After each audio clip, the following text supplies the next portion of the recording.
এই যাত্রার আরো খবর জানাতে আমাদের সাথে মানিকগঞ্জের পাচুরিয়া থেকে শাহিদুজ্জামান শাহিদ যুক্ত হচ্ছেন।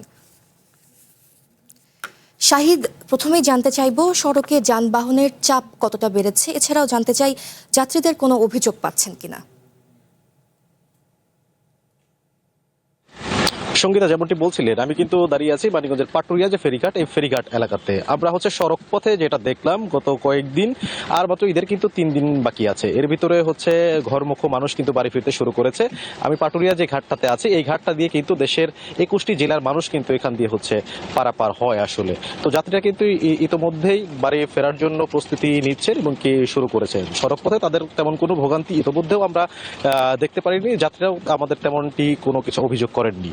তো আমি যদি আপনাদের একটু জানিয়ে রাখতে চাই, পাটুরিয়া যে ঘাট এলাকা, এই ঘাট এলাকায় 5টি ঘাট প্রস্তুত রয়েছে। এখানে কিন্তু মোট 18টি ফেরি দিয়ে কিন্তু যানবাহন পারাপার করা হবে। পাশাপাশি আরিচা কাজিরহাট যে নৌরুট, সেখানে কিন্তু 5টি ফেরি বরাদ্দ রাখা হয়েছে যাত্রীদের নির্বিঘ্নে পারাপারের জন্য।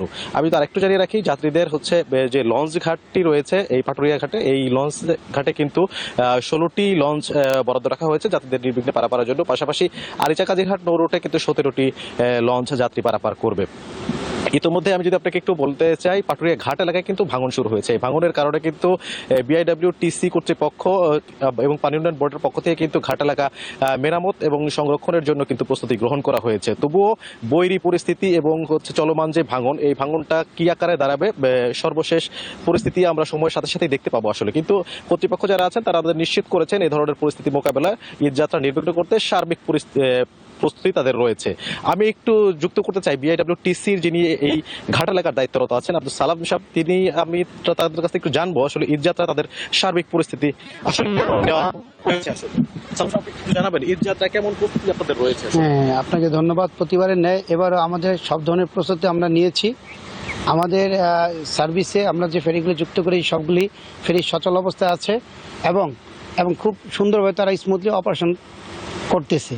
আশা করি যদি কোনো ধরনের প্রাকৃতিক বিপর্যয় না ঘটে, আশা করি আমরা সুন্দর মতোই আমরা ঈদের পূর্বেই ঘরমুখ যাত্রী সাধারণকে স্বাচ্ছন্দ্যে এবং নিরাপদে তাদের গৃহে পৌঁছে দিতে সক্ষম হব ইনশাআল্লাহ। দর্শক, আমরা শুনছিলাম বিআইডব্লিউটিসির যে দায়িত্ব আছেন তিনি কিন্তু জানাচ্ছিলেন যে তাদের কিন্তু ঈদযাত্রার সার্বিক যে পরিস্থিতি, সেই পরিস্থিতি কিন্তু মোকাবেলা করার জন্য তাদের সার্বিক প্রস্তুতি কিন্তু রয়েছে। আমি একটু জানিয়ে রাখতে চাই, গত কয়েকদিন আগে কিন্তু নৌপরিবহন যে প্রতিমন্ত্রী আছেন তিনি কিন্তু এই ঘাট এলাকা পরিদর্শন করেছেন। তিনিও জানিয়েছেন সার্বিক পরিস্থিতি স্বাভাবিক কি থাকবে বলে তিনি ধারণা করছেন আসলে। এই ছিল মানিকগঞ্জের পাটুরিয়া ঘাট থেকে আমার কাছে সর্বশেষ তথ্য। সঙ্গীতা, ধন্যবাদ আপনাকে।